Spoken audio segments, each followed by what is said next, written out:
Good evening, everyone, and welcome to our special Sci-Fi Vision presents The Last of Us. Look for the light. This is episode 203, The Path.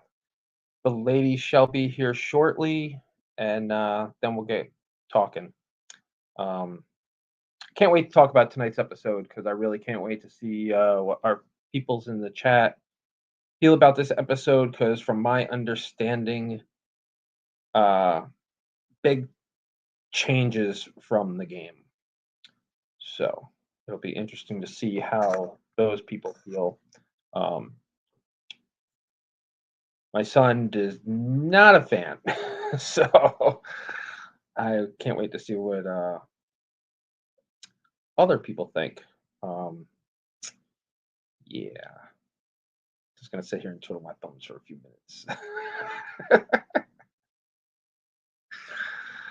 um, let's see, what can I talk about? Let's see. Okay, cool. By the time I get down to plants part, Jamie will be here, or Karen will be here in like 2 minutes. So, um, so I'll just start talking about how I like the episode a lot. I've I'll probably repeat a lot of this when the girls get here, but um, I've been through a lot of shows and that are adaptations of something I really liked. Never have I stopped watching something though because it wasn't enough like what I liked that was being adapted. Um, it is hard to separate sometimes, and I've done a better job over the years. If you watch our Tuesday show, Karen and I talk a lot about um, when we do interview with the vampire. They've changed a lot of things, but it works, and that's the main thing is can you still have a good story and making changes? You know, I look at it this way: the creators of the game are heavily involved in the TV show, and Druckmann has, gone on record saying there are going to be changes. There are things that I wanted to do in the game that I didn't get to do, and now I can do it on the TV show. Um, article I read last week, they said, it's really difficult, and is you want to entertain everybody, and it's difficult sometimes to find a happy medium of what came before and what is now. Hi, Karen. Hi, AJ. How are you? I'm babbling. Oh, well, you're good then. Sorry to be a minute late. That's all right. And I just got my hair cut today, and I'm struggling with it. But it's great to be here, especially after I missed last week. Missed our conversation last week. I hope you guys had a good show. Yep, it was a lot of fun. Good, great. Just need all our gamers in the chat so we can. So they can. You can see how the gamers feel. That's what I started saying. Artie was not a fan of the episode. It was not last week. This week. The path. Every week, the path. Not a fan. So I want to see how gamers feel about it. I can't. He's 18 though. I can't get him to understand. You know what? You like the story in the game so much, you still have that story. This is just a little bit different version of it. You can enjoy both. It doesn't have to be. Yeah. Yeah. I don't really. I see gamers online who say like, there's so much more story left. This is so much more than like a revenge story. You really have to, they keep telling me to trust it. Hey, Michael. Michael liked it. Hey, it's Michael liked it. Go. That's one gamer that liked it. It's Michael. I liked this episode. I didn't dislike this episode. I just,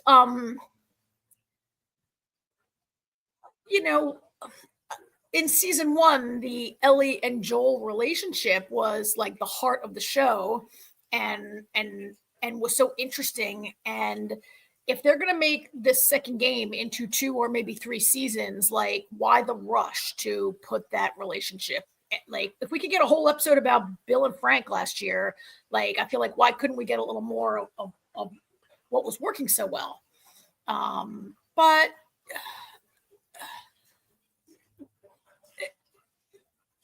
I don't know. And like how Joel, like he just seems so different in the first, part of the season here, where he was like really a respected member of the town and people seem to really like him.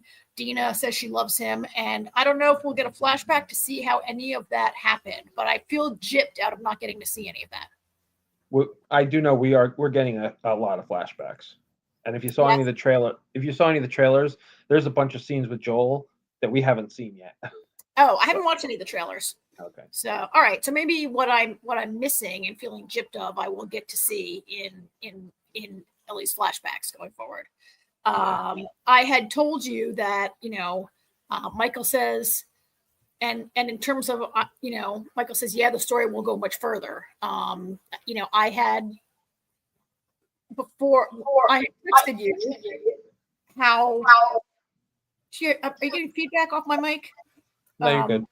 I had told you how I really, after Joel was killed and Ellie's like, I'm going to get Abby and kill her. I felt like, oh my God. So this is really just a revenge show. Like Abby avenged her father being killed. And now I'm going to watch like Ellie avenge her father being killed. And it's just like revenging and traveling across the country to kill someone. And like, that is not a story that I'm interested in seeing. And I was really disappointed when the show when it looked like that's what the show is going to be. Now, gamers tell me, yeah, the story will go much further, and that I'm not just watching a violent revenge fantasy. Not fantasy. One thing that one of the difference, not a big difference, but a small difference is, in the game, that's the thing. The game, everything is now, because you're playing a game, whereas in the show they went and did 3 months later, because Druckmann wanted to spend time in the town and mourn the people they've lost. Not just Joel. A lot of people died in the the Horde raid. So they wanted to take the time and spend most of the episode mourning those people, which he said they really didn't do in the game. It was kind of like, oh no, Joel's dead. Okay, moving on. Yeah. Yeah. Michael says we actually got a peek into a storyline he wasn't even expecting to see this season, which was exciting for him. That's interesting. I don't know what that could be. It might be those Scar people. The Scar people. Yeah, they have a name in the game, I think, right? Yeah, I don't remember what it is. These people, the Scar people. Maybe that's what Michael's referring to. I don't know. I understand that they are a thing in the game. I gotta tell you, I was a little bit worried when I first saw that scene. What are they called? Seraphites, yeah. I was a little worried when I saw him and that scene, this I forget the guy's name, but he says to the little girl, we're moving to avoid war and we believe in that. And I just felt like, oh my God, this better not be like a Walking Dead style bunch of weirdos that like Ellie's going to have to fight her. Are they going to be like cannibals that she has to kill before she gets where she's going? Actually, you know what they reminded me of? They reminded me of the Aiel. We bury our dead and move on. Yeah. I was a little apprehensive that they're just going to be like a thing that like I expected actually. Hi, Jamie. Hello. Oh, you guys are on camera. I am on my iPad, so it's kind of hard to do that. But this has been a bad week. Yeah, that's okay. I mean, we're gonna have some photos that we're showing, and we won't maybe totally be on camera the entire Okay, good. I'm glad you got that going. For people who don't know, I still don't have a computer, so. Jamie, tell us how you felt about this episode. I'm going to show this beautiful thing that you made. I feel like I really want to show our title card for our show here. Oh, that's what I made all that time ago. It was better than the last one in the sense that it was less heartbreaking, I guess. But yeah, I don't know. I liked it. I kind of, in a way, was annoyed, but I think more just like from a story perspective point of view, because I wanted things to happen. Like, I really would have liked Tommy to have gone with them. I feel like he should have, and I know they kind of, I guess, rearranged things from the game, but I mean, I'm assuming at some point he's probably going to go after them, but I don't know. Tommy does go with her in the game, right? I believe so. I also was very, very surprised that Ellie listened and calmly stated why, people should go and help them. I really expected her to, swear and yell and say that they needed to, vengeance and all that. So I was pretty surprised that she did the smart thing. I mean, it obviously didn't work.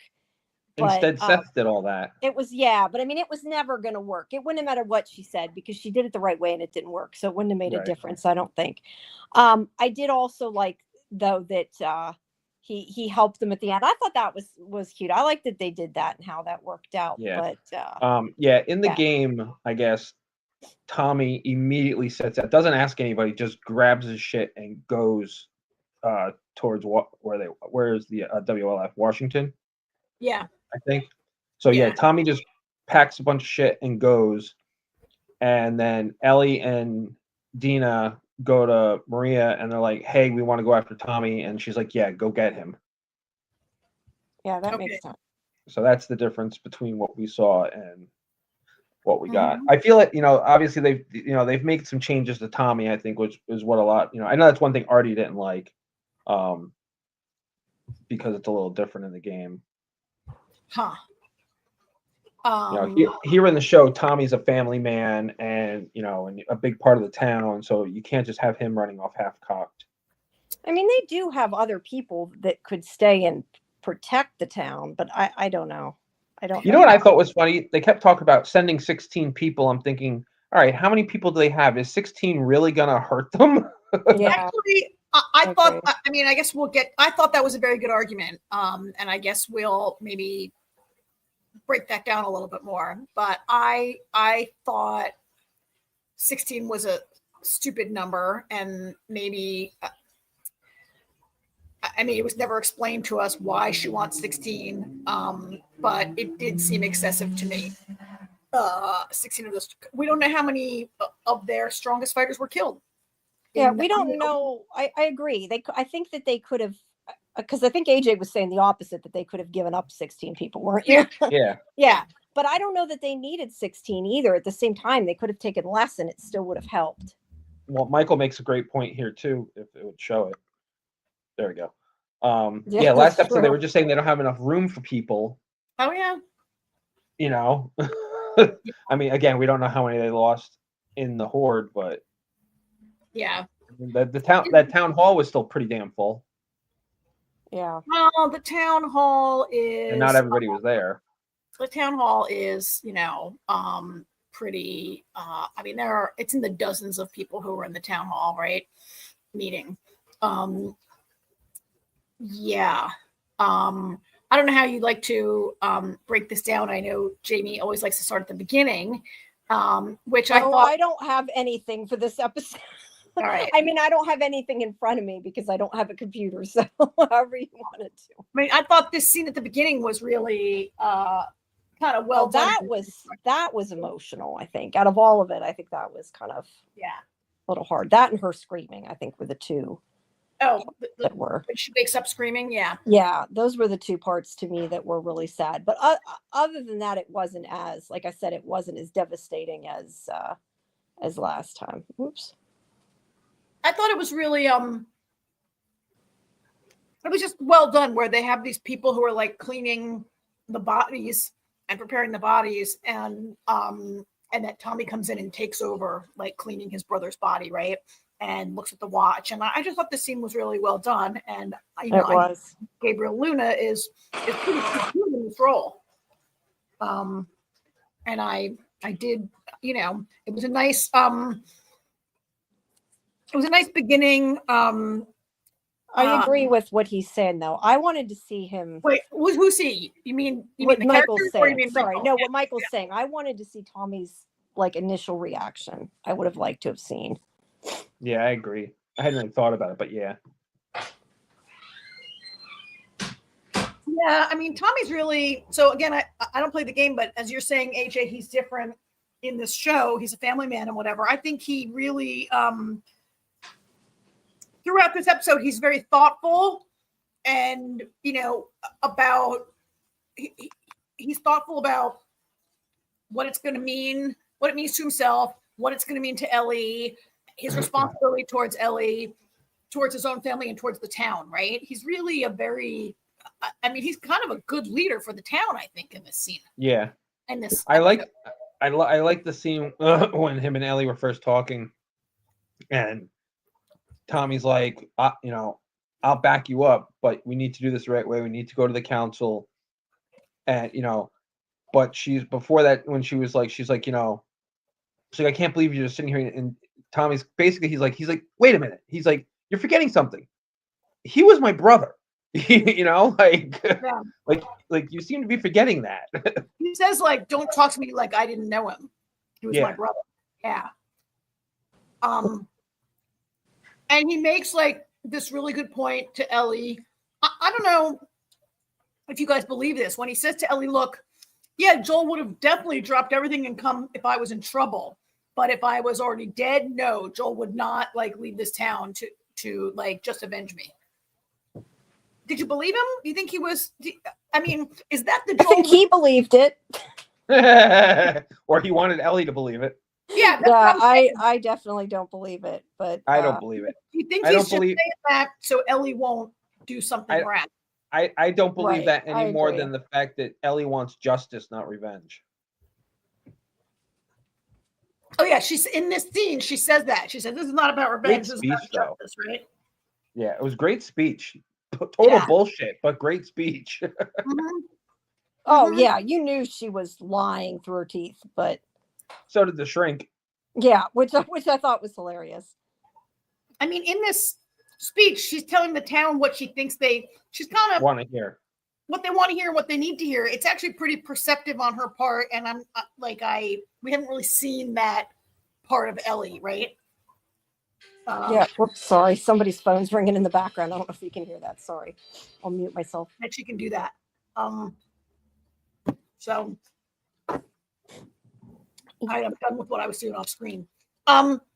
Yeah, she really. I think. I agree with you guys that it was never going to succeed. They were never going to go for it. I kind of really. Let me ask you this though. Mm-hmm. How do you think they would have? Because they wouldn't have went anyway. How do you think though they would have reacted differently if she had done what we expected her to do? How do you think they would? You mean? I'm just curious how you think the town would have reacted. Like, would they have been mad, or would they because I'm wondering if she might have rallied a couple people doing that.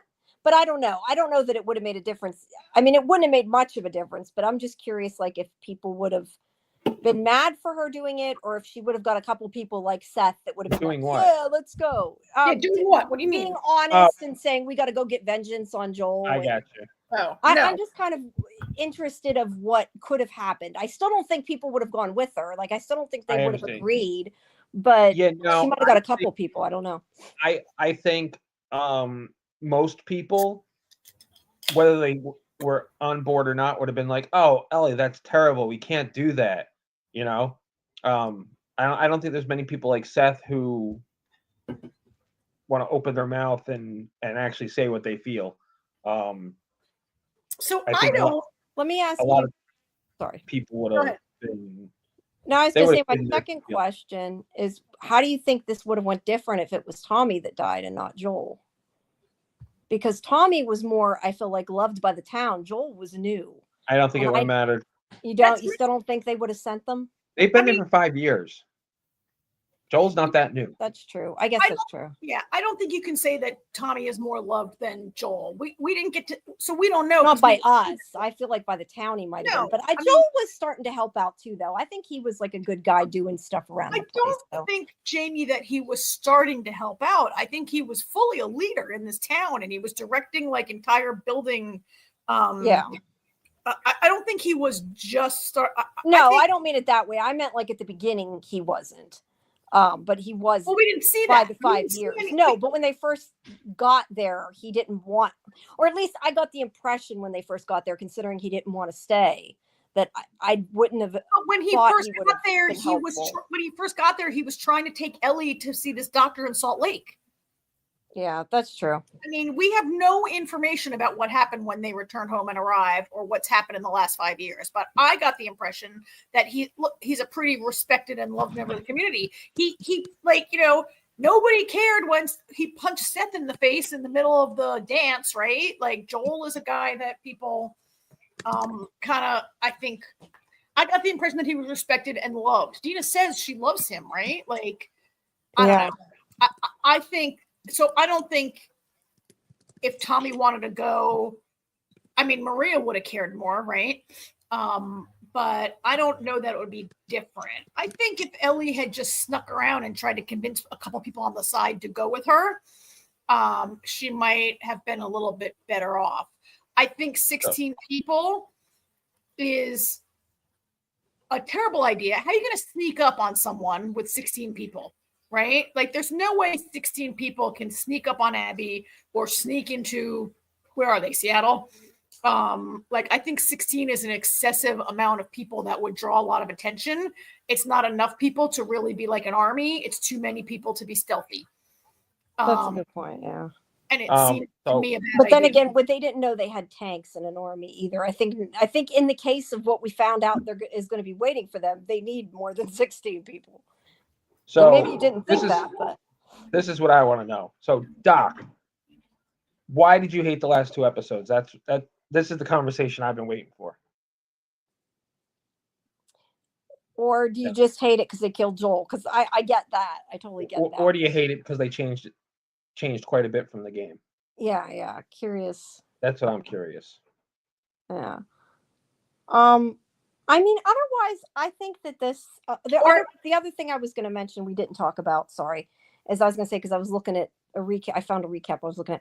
Well, wait, I just want to respond to Doc real quick. Oh, sorry. Go ahead. If you don't mind, Doc. The reason I felt hate initially, Doc joined a little late and maybe didn't hear me say that. What I hated that is I fear that this is just becoming like a revenge thing, that we're just going to watch Ellie like murder her way across the country in revenge, and I'm not interested in that.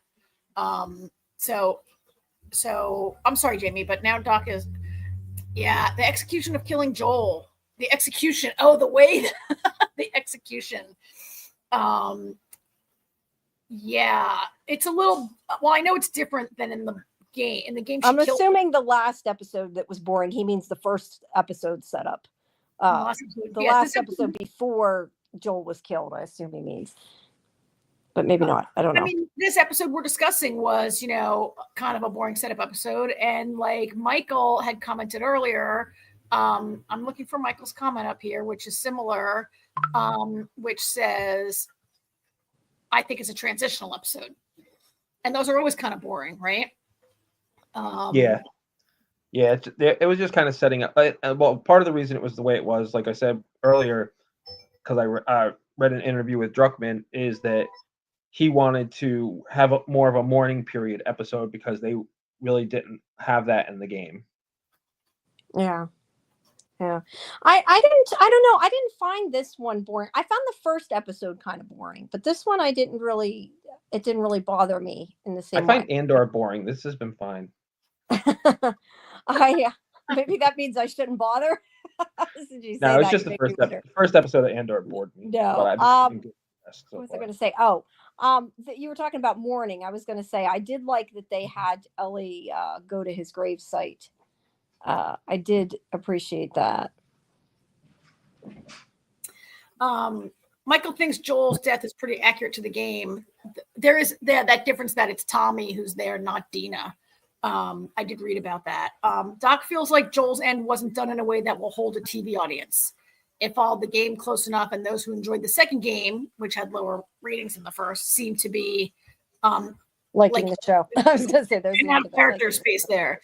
One thing I've seen. Sorry, go ahead, Karen. No. I feel like it's done in a way that will hold the audience. Yeah, I mean, that's the thing that I worry about, is that if this descends into just Ellie's revenge, would that hold an audience? When like the most compelling parts of season 1 were that Ellie and Joel relationship. The Bill and Frank episode is a highlight for many, many people, right? And like, if it becomes just about killing, does that hold a TV audience? I don't know, because I think that's the story we're going to get. I mean, maybe I'm wrong, but I think that kind of is the story.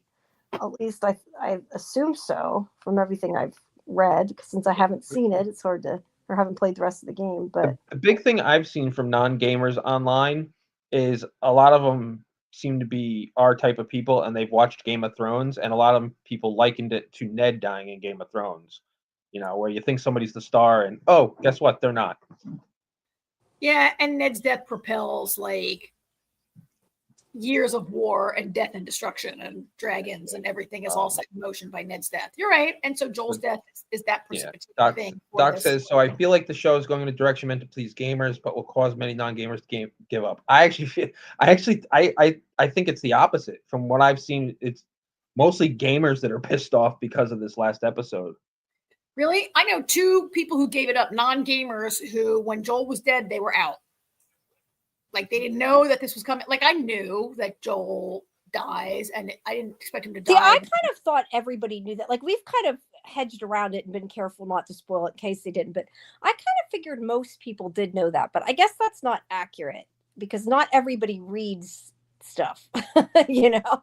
A lot of people just watch TV and don't go online to read a review or a recap or a comment board or anything like that. And people who don't play video games, I mean, I wouldn't have known. We had this discussion. I haven't played a video game since the Atari 5200. And if you don't know anything about games, I wouldn't have known it if I wasn't here on the internet discussing it with you guys all last season, right? I don't think I would have known that. Yeah, everybody knows I knew because I had a 13-year-old screaming and crying in his room when he played the second game. Yeah. Yeah, I mean, Doc, another very good point. Game of Thrones had an ensemble cast. It was very different. This is like, not an ensemble. It's a very small number of lead characters on this show. And I mean, there were 2 and they were dead. One is dead. And now we have like 1 lead character. And I don't know if about Dina, that I consider her kind of like a sidekick right now. Now she seems to be the love interest, and we'll see where that goes. But I don't, like, to me, she's not at the level of like like Joel. Well, we don't know them yet. We don't know these other characters. We don't know Abby. We don't know Dina. You know, we know Tommy more than most, but we don't even really know Tommy or Maria. You know, Ellie is the only character we really know. Yeah. Whoa, sorry. Yeah. Dropping things. Yeah. I mean, we had Joel was the main character of season 1, and Ellie like shows up later, right? I mean, episode 2 or whatever. But I mean, Michael assures us a new main character will emerge, and I agree. Bella Ramsey's I've got a question. Yeah. Do we think the non-gamer reaction would be as bad if it wasn't Pedro Pascal playing the lead character? If it was a lesser-known actor, do you think people would have the same reaction? I would hope so, but maybe not. I don't know. To me, that doesn't matter, but I guess. Well, no, I agree, Jamie. It shouldn't matter who the actor or actress is in a situation, you know, for the story. I'm just wondering. No, I know, but the way people are, you know. Yeah, I don't know, because I mean, to me, it could have been. Oh, they killed Pedro Pascal. I'm not watching anymore. Bad whether it was somebody important or not. Like it could have been somebody. They killed John Smith. Okay, I'll keep watching.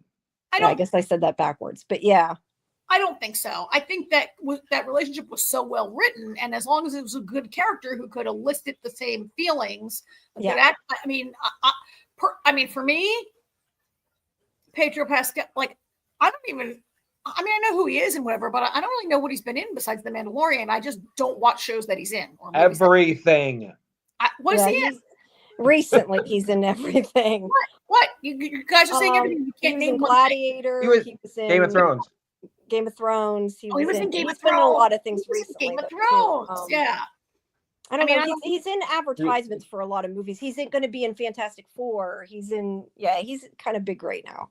But I haven't watched anything that he's in except The Mandalorian. And so for me, it was about Joel being lost, not about Pedro Pascal. But I see the point AJ's making. Like, if his fans came to this show only because they're his fans. Well, then, yeah, that part, if they came for that reason. But Yeah, I mean, I don't know. I can kind of understand people being, if you're not into the game, being mad, because I know, like, I've said all along, you know, I had really thought that they would stretch it out, that they could have done a season with the two of them and waited to do it, because I thought that their relationship was the best part of it, and I really had hoped they would.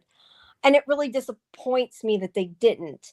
But this show has been so well written that I'm willing to give them a chance. Not everybody would. So I could kind of understand if you're like, well, the best character died. Now that's not in there. Do I care?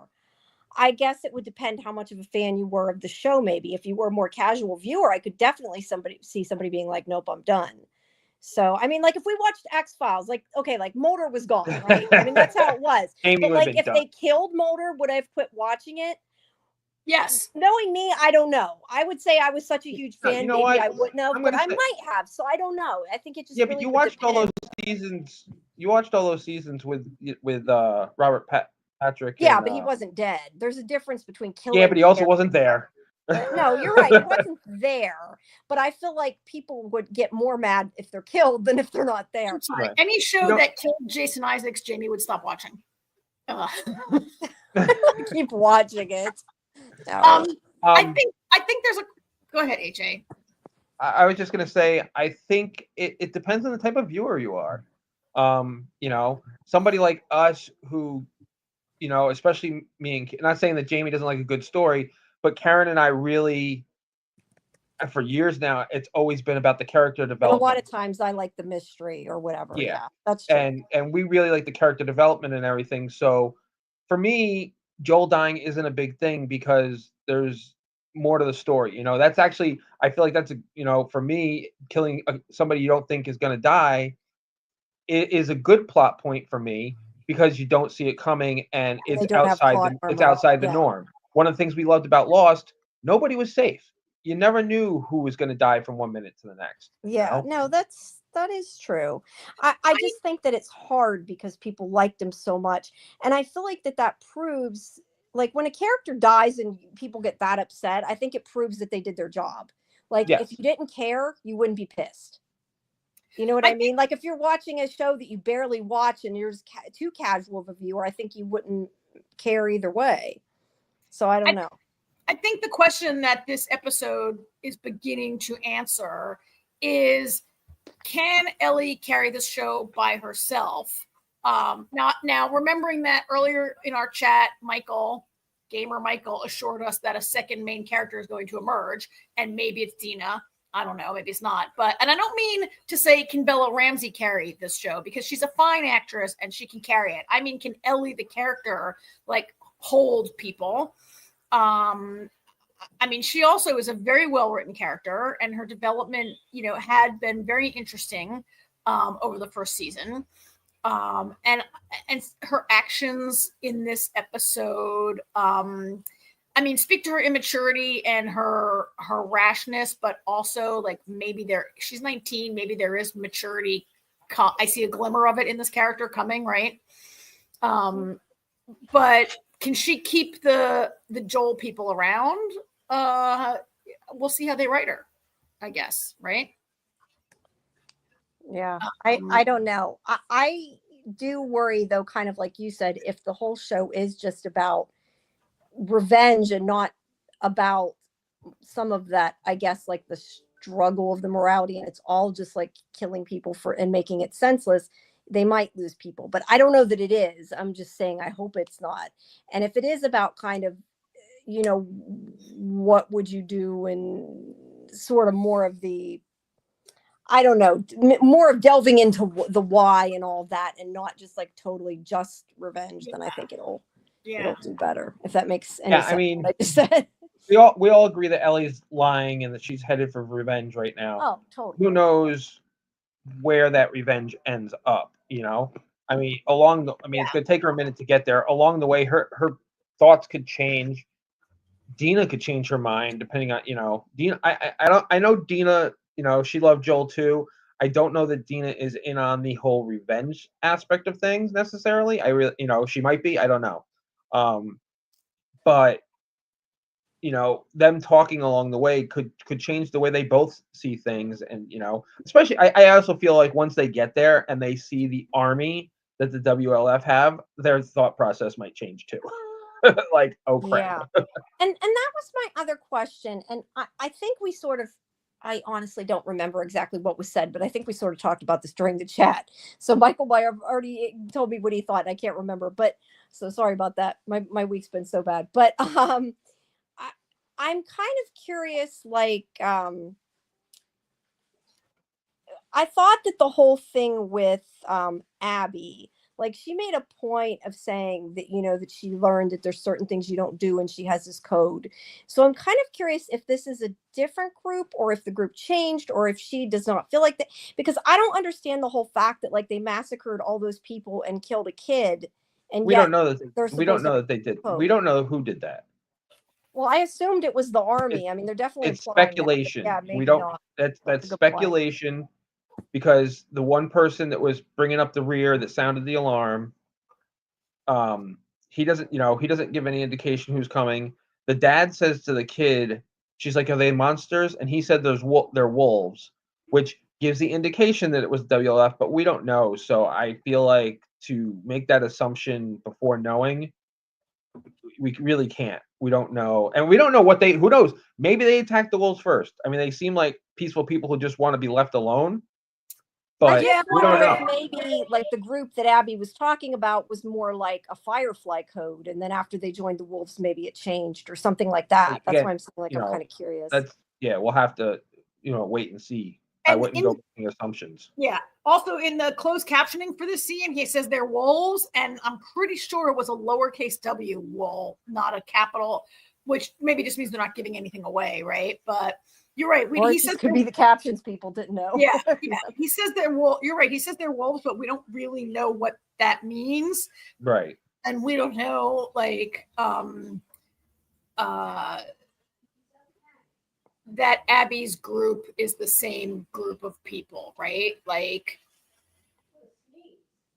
well, we know Abby's group is the WLF. Like Abby's group left Seattle, and the timeline seems to 5 years have passed. Like, has Abby been wandering the country for 5 years trying to find Joel and kill him, and not a part of whatever revolution happened with the wolves back in Seattle? And like she joined the mass. I think that remains to be seen. Would she come home and be shocked at that there's an army there, right? Like she very well could be. Yeah. Okay. See, I kind of assumed she's part of that, but yeah, I guess none of that. She's know. Like, we see her, and she's like, "Come on, you guys, we're gonna kill this guy Joel." Like the day after, right? Like the day after Joel leaves Seattle, she's like, "Let's go get him." And I took it to mean she's been wandering the Western United States for 5 years.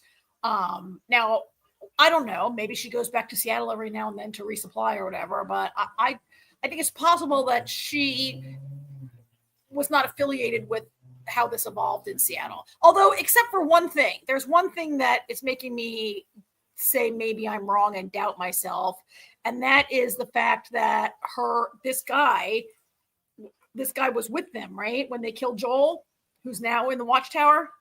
Or am I wrong about that? It looks like it might be the same actor. I'm not sure though. It could be. It's. I think that does look like the one that kicked. That kicked her in the stomach. Yeah. This guy who's up in the Space Needle.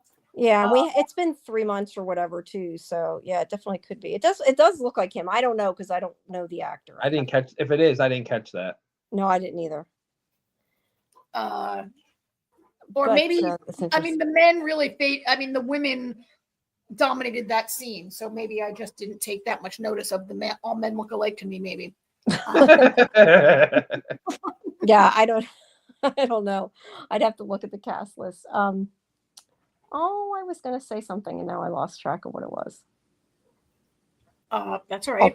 Oh, I know what I was going to say. I was kind of curious because we didn't get to hear from you last week. I just wondered, like, we were having this big discussion of, okay, so in the game, you play as Abby for quite a while, but you don't know who she is. So that's why you don't hate her, and you sort of become her and you get connected with her. And then you find out what she did.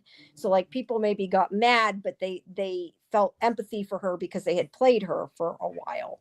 And I think we were kind of discussing is like, I kind of wonder, and again, I'm giving them the benefit of the doubt, but because of the fact that we saw Abby and knew right away who she was and right away what she did, like, I just don't see how I can ever empathize with her really, because like, I didn't know her before that. Like, if she had come to the town with Joel for a while, or if maybe she had gone back and helped him save his town and then she went off and killed him, like, I would maybe feel a little bit, but I don't know. I just wonder if that's a mistake. Like, do you think that there's any way they can make her empathetic to you? And also, the other thing you probably didn't see, I don't know if you caught because we talked about this, but Ellie, when she's going through the house, right? Or wait, no, that part was when you were here. Were you? No, that was, you were not here for the second episode, right? Sorry. I wasn't here last week. Yeah. You wasn't. I'm like, wait, which episode? There's when Ellie's going through the house right before she gets to Joel, there's a crib. So I am assuming that Abby either has a kid or was going to have a kid or is pregnant or something.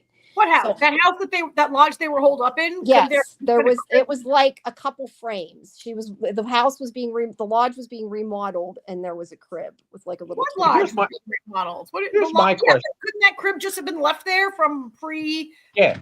It could have been, but it looked like, I mean, I'm assuming if they showed it for like a fraction of a second, there was probably a reason. Who drags a baby around on a murder? Thank you. That's what I'm wondering. That's true, but I kind of thought maybe they had made, like, they'd been going around for 5 years. I kind of figured maybe like that was their base now, like they were staying there for a while. No, don't you remember in the previous episode they came up and they looked down the mountain and they saw it? They had just seen I saw Jackson for the first time. That's true. I don't know. That is true. They did. That was the first time they'd seen it, huh? Yeah. I don't know. I just assumed that was a clue that either she had a kid and lost it, or she's pregnant now. I don't know that I think she has a baby now. I think we would have seen it, but like, she could have had a baby and it died, or she could be pregnant and be gonna have a baby. I mean, I think the set dressers just put it there, and I think seeking meaning in that particular prop, you've been influenced by some other people we know who see a lot of symbolism in every thing. But to be fair, seeing a crib isn't really symbolism for pregnancy, though. But I mean, it's like overt symbolism. But yeah, if you want to read into it that Abby and Ellie are children themselves when they lose their fathers, and right, like. But I think it's just a thing in the background, and I don't think you could be totally right. I don't think she looks pregnant, and I don't think I don't think she looks pregnant. But I don't have kids, but I think when you have a kid, you change your priorities. And sorry, I'm laughing at what Michael said. I think when you have a kid, your priorities change and you don't drag your baby around an infected landscape of fungus monsters, and you would return to safety with your baby. Well, that's why I kind of figured like maybe they were making, like, even if they just got there, like that was their new home base or whatever. But I don't know. I'm going to bet you, I'm happy to bet you $10,000 right now that that's not what that was. Okay, sure. You know, my Monopoly money. No, I don't know. But regardless of that, back to my other question. I just wanted to add that since you weren't here for that. But what do you think about? I know that's what I was laughing at. What's that? That's a good wrong one. show, Michael.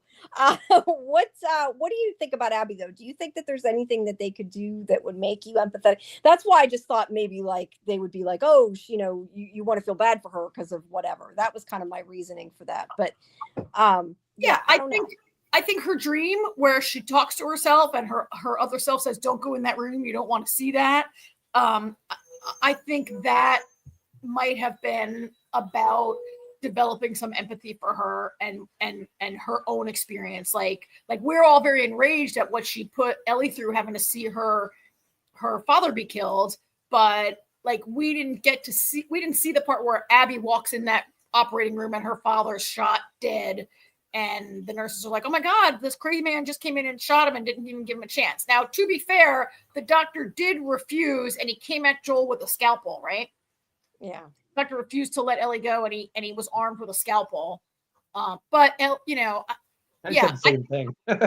Yeah. I think that little dream shot there might have been about developing some empathy for her. I don't believe I guess it wasn't enough. I don't know if that's the show we're watching, if we're supposed to develop.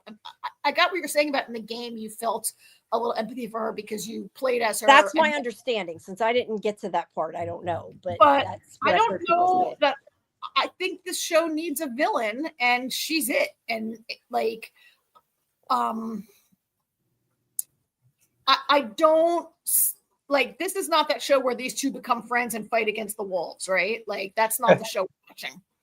Yeah.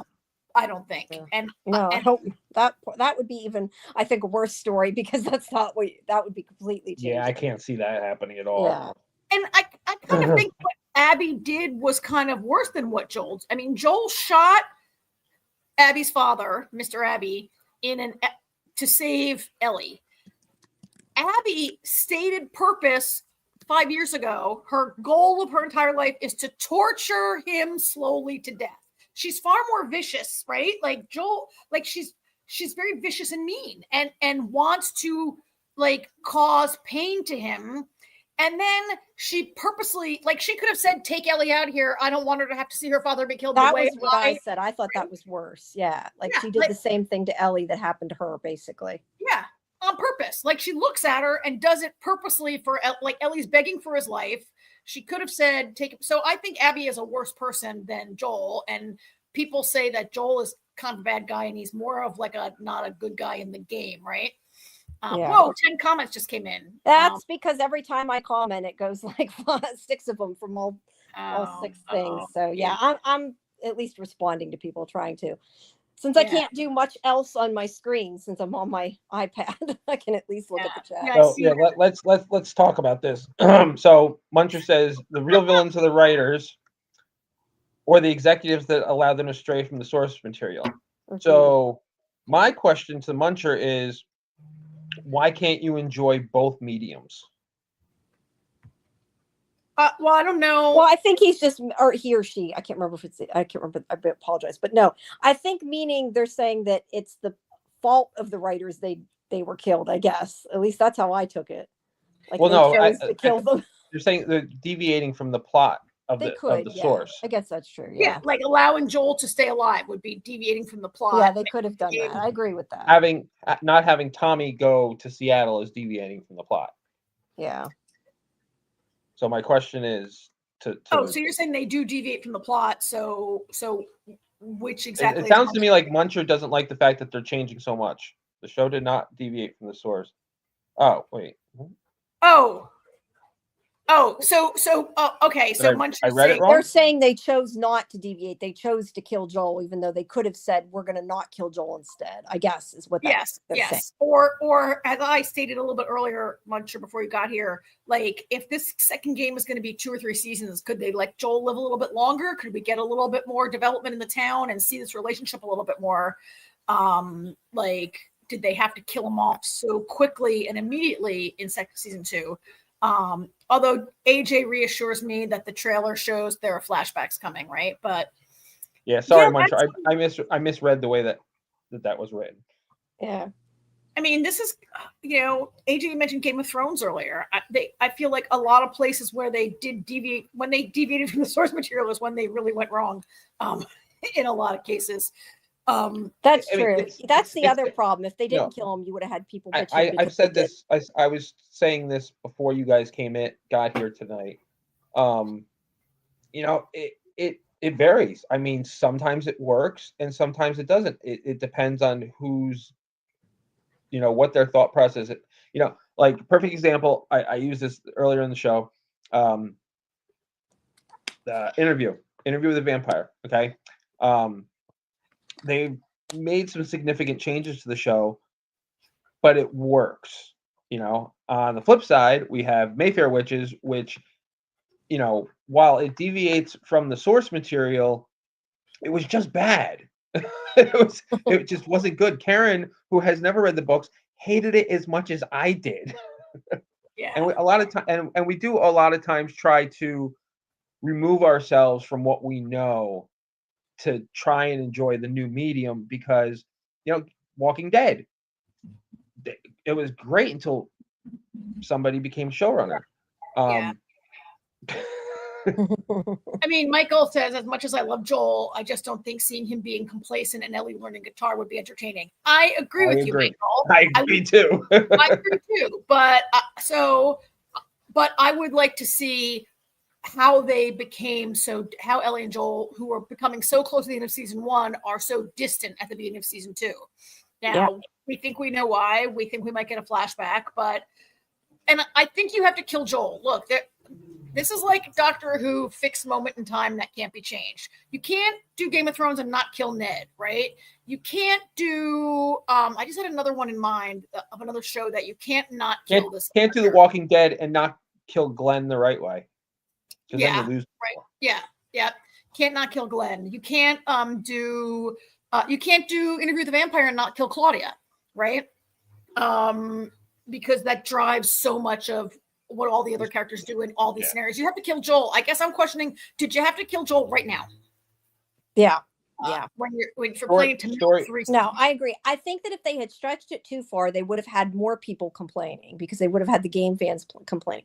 But I think that they could have waited at least, considering they're splitting the game into 3 seasons, they could have waited a little bit. Personally, that's what I think. But like I said, I'm giving them the benefit of the doubt, and I'm waiting to see what they do, because so far I've overall been pretty damn happy with what they've done. So yeah, I mean, maybe we're going to get some amazing flashbacks that are going to really flesh this out. Right? Go ahead, AJ. I that's what I was going to say. Is I think the flashbacks are going to be where we get those things that we're talking about right now. I don't know, because I didn't play the game, and I only know the most I know about the game is up to Joel dying. I know about more stuff now because Artie and I had a conversation after episode 3. So beyond what we've seen, I don't know anything else about the game. I'm sure I'll learn more when he complains about episode 4. Michael promises, we will see. I promise. And you know what? And we're going to say, wow, the writers were right. This came at the exact right time in the story for me to, I do have a lot of trust in these guys for the good job they did with season 1. So we'll see about that. One thing I do know, like with Abby, and this is where, perfect example of changing the medium. In the game, you play as Abby, you get a cutscene, she kills Joel, you have no idea what, and then you have no idea why until about, I think Artie said, halfway through the game, before you find out that Abby is the daughter of the doctor that Joel killed. Which is, the differences in the show. We know who Abby is at the forefront because, as casual viewers, you might have lost, if you don't give that answer right away, people would have complaining, who is this girl? Why did she kill Joel? I mean, which is basically how everybody in the town of Jackson feels right now, right? Like, who is this girl? Yeah, exactly. Right? Exactly. Yeah. Well, actually, wait, but I don't know if Ellie is. Was Ellie? Ellie wasn't there yet for the speech. She was there at the end of it. And Dina was unconscious. Yeah. Yeah. So let's talk about these two. I feel like, so Ellie has has feelings for her best friend. I felt like when Dina says, you're gay, I'm not, I was like, oh, there it is. There's the huge signpost pointing us to these two getting into a relationship. Right? I think that I didn't play the game. I feel like this is going towards a romantic relationship between these two. I mean, I'm fine with a story of two best friends and one has a crush on the other one and these things that, happen in relationships, but I feel like it's going to be a relationship. Yeah, I agree. I feel that way too, because of Dina's little comment afterwards when she's like, by the way, I wasn't that high. In other words, her saying, I knew exactly. So at first she said she acted. Yeah, I knew exactly what I was doing. Yeah. I mean, she's gone right back to Jesse already, right? In the 3 months since Joel was killed, she's back with Jesse. But she, she's definitely curious, I think, about this relationship, right? I mean, I don't think she's just messing with Ellie. I think that's where this is going. I don't know if that happened in the game or how much of a storyline it might have been in the game, and if the show would play it up or not. But I feel like it's going there, and I like that scene in the tent. Yeah, that's where it's going. If they have time in between killing people to start dating. And especially if this is going to be multi-season, right? Then we would have time for that. Michael says he personally misses Tess. I agree, Michael, but I miss Tess because it was Anna Torv. Yeah, that's fair. Yeah. So one thing that I'm curious about with this show, so Ellie and Dina have left town, and so I was surprised they got to Seattle that quickly. Like, pleased and surprised. Like, I don't know if it would be that interesting to have them like riding horses for multiple episodes. And I am like, if this was The Walking Dead, they would take 2 years to get to Seattle. We'd have to watch them fight all kinds of cannibals and freaks. And Wait, Jamie, let me just complete my thought, please. If we were watching that other show, they would have like, we'd seen the whole trail ride, right? So I was pleased they got there that fast. I'm kind of surprised they got there that fast. And I'm going to finish now, Jamie, I swear. I'm happy because I was concerned with these two leaving Jackson that we were not going to get to see some of the people of Jackson that I've really come to like, particularly Gail, and the whole thing with Eugene mystery, right? So go ahead, Jamie. Thank you. No, I was going to say, I guess I didn't pay attention to the part. I was going to say, did they get all the way to Seattle? I mean, they ran into the group of people, but was that Seattle already? No, remember there's a sign that says Seattle 9 miles. Okay, so they aren't there yet. They still have 9 miles to go then. Okay, but they already went 870 miles in one episode, and they have 9 miles to go. Yeah, how the hell did they get that far on horseback? That's the other question. You can get that far on horseback. You can ride that far on a bike in like 2 weeks. But but I didn't think it was supposed to be 2 weeks, but that's what I meant. I think it would take them longer. They're not following any kind of like maintained. It's been 25 years that no one's maintained the roads or the trails or whatever. I think it would take them a couple weeks. I think it's probably been a few weeks. And yeah, now I don't know. I guess I didn't realize that much time had passed. They didn't like. I don't know. Like they didn't show the time passing to me. It's like almost 900 miles from because I looked this up. It's almost 900 miles from Jackson to Seattle. And I read a comment on the internet, a person who's from Seattle. Yeah, that you could see the decayed Seattle 9 miles away. They could see it in the background. And although someone on the internet was complaining that view of Seattle we saw from the south, but the sign that says like 10 miles to Seattle and 8 miles to Tacoma, whatever it says, they're like, oh, that you would have to be on the north side of town to see that direction. But on the side, whatever, Seattleites are like, it was shot wrong. But my point was I didn't realize that much time had passed in their journey. I guess I'm not sure if I missed them showing that time had passed or I just am forgetting, but I didn't realize that much time had passed. I mean, for one horse carrying 2 people, they would have to stop and rest that horse like quite a bit. Right? Yeah, they definitely would have to take that long. I'm just saying I didn't realize it had been that long. That's why I was like forgetting that. Yeah, they did get to. It said a few miles away. The other thing I was going to ask is, sorry, this is sidetracking from that, but we didn't really talk about. Let's talk about the Seraphites. We kind of skipped over that. I think we sort of. There's not really that much to say about them, but they seem primitive, right? Like this idea of scarring your face in that way kind of made me feel like they're a cult. Yeah, they do seem like a cult. And then their weapon of choice is a hammer. It's interesting in this show that doesn't really seem to have any lack of guns and ammunition on this show. Like in The Walking Dead, they made a point of having like someone who knows how to make bullets to kind of explain why they have unlimited bullets, right? On this show, there seem to be unlimited guns and bullets all the time, and flamethrowers and gasoline and everything else you need. And these people are using hammers, which makes me think they're choosing to use a hammer that that they do seem sort of like they're choosing a primitive way of life to me. Right? Yeah, I would definitely say it seemed like they probably chose that, but I just, Alexa, stop. Sorry. I just kind of wondered, what you thought about the group, because I think they're supposed to be important in the game, but I'm not sure. I don't know. Yeah, I know nothing about them. Yeah, I don't know anything about them. I thought they were going to be actually when I didn't first, think they were going to die that fast. That's for sure. actually when I first saw them, I thought they're going to be a thing that Ellie has to fight through, because part of a video game is like you stop and fight different people on your way to your objective, right? Yeah.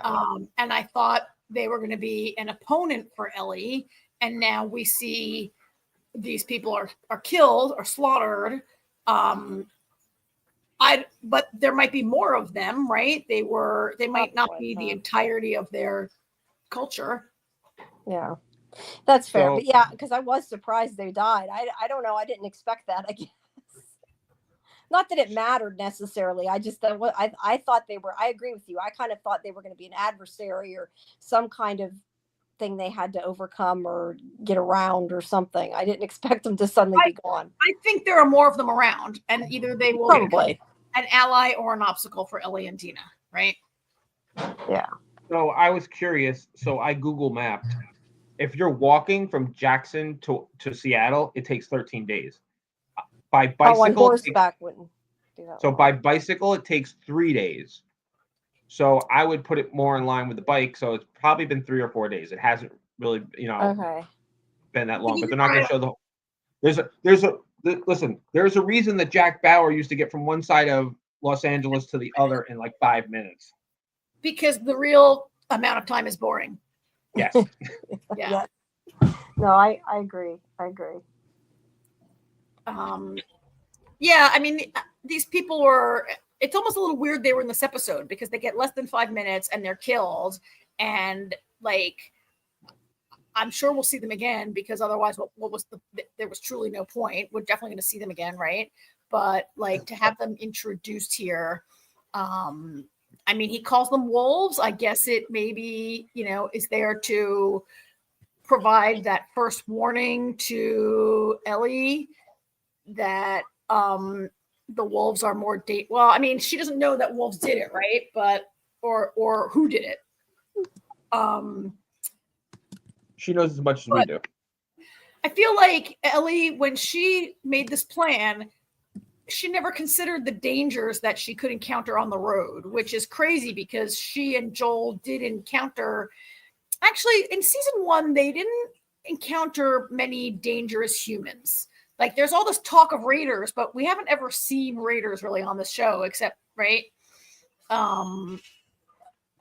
Yeah. This is Except like for that, the group of cannibals or whatever we saw. I mean, this is not like in the Walking Dead universe, there's little outposts of cuckoo people all over the place. In The Last of Us, humanity seems to really have like concentrated themselves in large settlements that were run by Fedra and continue. Well, to be fair, when Fedra set up these settlements, they didn't let people leave. You get killed if you leave, so that's part of the problem. Leave. That's right. You can't leave a Fedra settlement. So there aren't as many little groups. Yeah. And it does seem like whatever people are like, we're told that settlements are failing and people are coming to Jackson because some of the Fedra settlements are failing, right? Yeah. Yeah, so I mean, we'll see those people again, and I guess we're going to see what happens, like, Ellie and, I mean, Ellie, I wonder if, I don't follow the game. I think the smart thing to do is not what Ellie is going to do, and it's not what would happen in the game, which is be like, they get to Seattle, and they're like, look at those tanks, shit, we better go back home to Jackson, and like regroup. Yeah. Right. But again, that's kind of like the thing of just watching Joel and her play the guitar. That would be boring if we saw that. I mean, I don't know if it would. Well, it would depend. On a normal show, you could go back and be like, guess what? We really did need 16 people. We actually need like 1,600, like whatever, right? Like, but that's not this show. This show is about, I mean, you play only as a couple of characters. Who can you play as? You can play as Abby for a while. Ellie and Abby. Ellie and Abby is it, right? Mm-hmm. Like Yeah. you play as Abby. So As far as I know, at least. driving forward. And so I guess I'm interested to see how they react. Like is there, do you think that, I was thinking about this after I watched the episode, like, can these two sneak in, find Abby, assassinate her, sneak back out, and get back home? Nope. There is no chance in hell of that happening without a problem. Mm-hmm. Yeah, that does seem like a small chance of success, high likelihood of death, right? And I think Abby, like one of Ellie's flaws, and it's maybe a flaw of being 19, is her overconfidence, right? Like she's super confident in her ability. Even like, I think sometimes like people like Jesse say to her, like, oh, you're getting better. You're not like the best shot in the whole town. You need to train to fight more. You need to, right? She has that arrogance of youth, right? And she's at a developmental stage at the age of 18 where her brain still is not wired to really evaluate risk the way, like, that doesn't develop until you're like more into like your mid-20s to really be able to calculate risk. Teenagers just aren't able to do it the way older people are, right? And so Abby's like, Ellie's never gonna admit that they're outmatched. She's gonna like make a new plan and try to figure it out, right? Yeah, most likely, yeah. But they can't, I don't know how they're going. I mean, granted, they probably will, because I don't think they're going to kill Ellie, but like to go up against an army in those tanks, I'm not sure how that can go well. Well, she's driven by anger, and she's driven by, I mean, Catherine O'Hara is killing it as Gale, right? Mm-hmm. This scene, I don't have this picture. There was this scene where she's talking to Tommy, and she's like, first of all, I love that she like describes herself an alcoholic, and she's having this whole conversation with him while she's drinking a beer. And lots of weed. Yeah. And lots of weed, yeah. But she says some things about Ellie, right? And she says, like, nurture can only take us so far. Some of this is in her nature. Yeah, I don't know how I feel about that. I'm not sure how I feel about that either, because she is a psychiatrist who's basically saying people can't change, or is she saying like some people are just a bad seed and Ellie is one of them? I think that's more what she said. That's how I took it. More like, regardless of what Joel did, she was going to be bad anyway. Like, that's more how I took it. Like, she's just already, damaged or whatever before she got to Joel. I don't know. But that's nurture. Go ahead. No, I know damaged was wrong. Yeah, basically what she was saying, nurture isn't nearly as much as what we give credit to it. There's a lot more. It's like 70-30 nature versus nurture. Yeah. So she's saying she's inherently bad, I guess. She's not saying she's inherently bad. She called her a flat out liar. Yes. But she's not saying she's bad. I mean, Ellie's not bad. Not bad, but she's inherently. She's definitely prone to taking. She's definitely prone to, to lashing acting out on impulse. Yeah. There you go. That's a good way to describe it. I mean, impulsive, but in a destructive way. Well, I mean, but she's a kid also. But she like she's impulsive. She doesn't think things through, which maybe is the same as impulsive. Sorry. She's a little bit mean.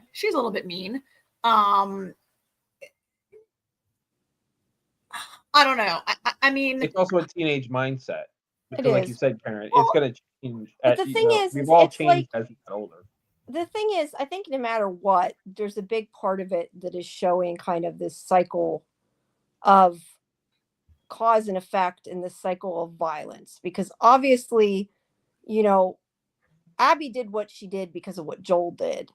But it's like, I think I said last week, like I always say, two wrongs don't make a right. Like, I understand why Abby wanted revenge for what he did. But then she's perpetrating the same exact thing to Ellie, which, like I said last week, I said I think the worst part was that she let her watch. I think she could have, if she was a better person, she could have at least like knocked her out or something.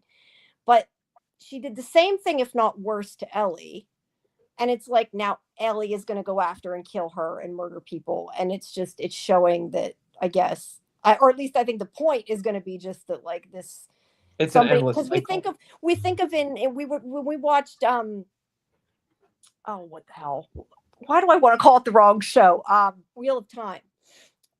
With Perrin, you remember he makes that comment about, like, with violence, like, it doesn't stop until somebody stops it. Like, you have to make the choice to be like, this is it, this is enough. Yeah, And I mean, like, Yeah. sorry, I don't think this is exactly where it's going to go, but just for argument's sake, you know, Ellie succeeds, she kills Abby, and then oh crap, I forgot his name. And then is someone going to be like, I have to avenge Abby Yeah, by what's killing Ellie? Owen? Now Owen has to go to see to Jackson and kill Ellie. Now Dina's got to go back to Washington to kill. You know, it's just it's an endless cycle. Yeah. Well, and so is that really what the theme? If there's a theme to the season, is that being teed up like the price of revenge, or It's like more revenge. Yeah.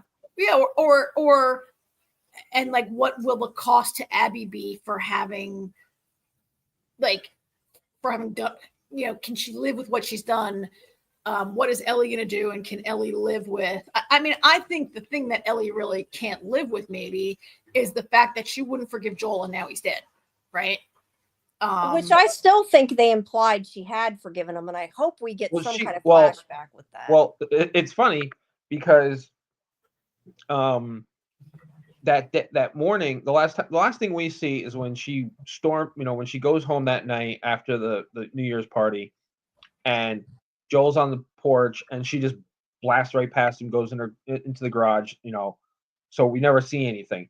Then the next morning, Jesse comes in and he's like, "Come on, we're on patrol," and she's like, "I want to go with Joel." She's like, "I'm not going with you. I want to go with Joel." And he's like, "I thought you and Joel were fighting," and she's like, "Oh, we made up."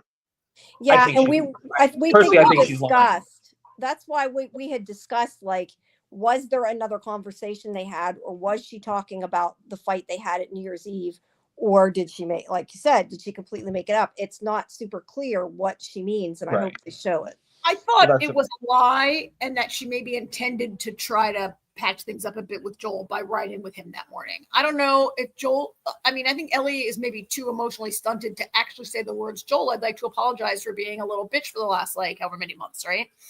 I don't think, like, I think riding with him was going to be a gesture, an overture to him. Well, see, I think she wanted to ride with Joel because she absolutely did not want to ride with Jesse. Because at least with Joel, she could ride with him and ignore him. That's true. But I think that's what the problem is. I think because I don't think they ever did make up. I think she flat out lied, and that's where all this angst is coming from, because she's never going to have the chance to apologize. She's never going to have the chance, you know, because I'm sure the type of person Ellie is, oh, we've got all the time in the world to, you know, we'll make up eventually, but I'm angry right now and I need to be angry and we'll make up later. Only there's no later now. So that's a very 19-year-old thing to think you have all the time in the world, right? Yes. And particularly a child who was, I mean, she's literally a child of the apocalypse, right? Like, she, like, I was going to put up what Michael said. Whoops, I don't need to go up. I tried to put it up. It's not going up. You'll have to put it up. I got it. It's because it's right behind that share referral link thing there on my iPad. Yeah. So that to do, I think he was talking before, like when we were saying about nature versus nurture and all that. Like, yeah. She's very traumatized. And she, you know, I think, like, growing up in the apocalypse kind of, I don't want to say it's less scary because you think it's normal, but like, if you guys, I saw someone mention this, comparing if anybody watched Station 11, did you guys watch Station 11? Nope. Also on HBO. And it's after it's a post-apocalyptic after a virus, but it really does a very good job showing the difference of what on the show they call pre-pandemic and post-pandemic people, and all the kids that were born post-pandemic and grew up in this like post-civilized world, they just think and react and do everything differently from people who remember the before times, right? And the idea that somebody like Ellie and Dina and Abby and Jesse, like they're just always going to take things differently than Joel or Tommy would, right? Because like they also grew up without laws too. Like I think Fedra had plenty of law. Fedra? I think Jackson. Okay, that's true. But I mean, without a government system, I guess is more what Fedra is the government. Fedra is. Yeah. It's not the federal same type of government though. But yeah. I mean, let's talk about, compare her to another teenager who started in the real world and then became, and then lived through the apocalypse with Carl, on The Walking Dead. Yeah. He was a very different type of person because he did have that remembrance of the before times. Yeah. The now and times. So, I mean, Ellie, she's just naturally always a risk taker. Like she never like, I mean, we've never seen her not do something stupid. She's like, oh, look in that giant hole down there that might have a bunch of walkers. In fact, let me just go down there and see what's down there. There could be infected, right? Or let me go by myself into this warehouse. Or let me, there's also that part where she, certainly being immune makes her reckless, right? Yeah. Oh, absolutely. I think even if she wasn't immune, I think she'd still be pretty damn reckless. Yeah, I still think she's going to get somebody else killed though, because she's so not worried about getting bit. She is. I'm worried she's going to get Dina hurt, just because of that. Because I kind of almost feel like, I get she can't, but part of me almost feels like she needs to tell Dina, because I feel like if you're around somebody like that, like that's something you kind of need to know if you're trying to protect yourself. I definitely think that's going to be a conversation that they eventually have. And I think it's going to be a very interesting conversation, because I'm not really sure how Dina's going to take it. I can't believe that they're best friends for like years and they're living in a tent together and Dina doesn't notice that lame ass tattoo is covering a bite mark. I mean, it defies my imagination. Well, it's supposed to be covering a burn, covering a bite mark. Karen, but they still haven't gone into that. So, Karen, I'll just say one thing: Clark fucking Kent. Okay. I know. And Wonder Woman. You're so right. You're so Diana right. Prince. Yeah. Yeah. But no, I guess she's supposed to burn it and then tattooed over it. Okay, but we don't know that, right? I know. I said they still haven't gone into that, and I don't know whether that's something that you're just supposed to understand or they're going to show us in a flashback. When they show it, you can tell it's burnt, but they never explained anything. Which I have a problem with. They showed it. It's on the screen momentarily, and I tend to forget I'm taking screen captures. Hold on. I have an argument for you though, Karen. You can't tell those things that Jamie's saying that it is. So how do you know it's a bite? Because you know it's a bite. That's a good point. That's a good point. It looks like a bite. I was going to say real life, though, is different than television too. She showed that thing to multiple people in season 1, and it looks like a bite. It looks like in season 1, but since the tattoo, we haven't gotten a clear shot of it to see what it looks like. Yeah, I just can't believe that. Yeah, but so I think that the reason they had a fight is because Joel told her what he did, and that I think Joel has told Ellie that she was supposed to be killed for the cure, and he rescued her and let her live. And maybe so we went around and around on this. We went around on Fandom Access. We talked about this a lot last season. Like, should Joel have done it? Should Joel have not saved her? It's humanity. I remember Fletch being like, "Oh my God, it's the future of humanity. How could he not let them do it?" And some people speculated that if Ellie had been able to make the choice, she would have chosen to sacrifice herself so that others could live. Right? That was what I think. You believe that? So you could be right that if Joel told her, was Ellie like, "I can't believe you did that. I totally should have died." I'm talking a lot about, like, does she have guilt over being alive? Does she have a little bit of recklessness? Is she reckless with her life because she shouldn't be alive, kind of thing? Or guilt she's carrying about not saving the human race? And yet, she didn't as far as we know, she hasn't run away to try to find another doctor. But that's what I think. We all think that's what happened. That's their estrangement. Well, and that's where I really hope that if he told her or if she found out, they show that, because that's what I want to understand what happened.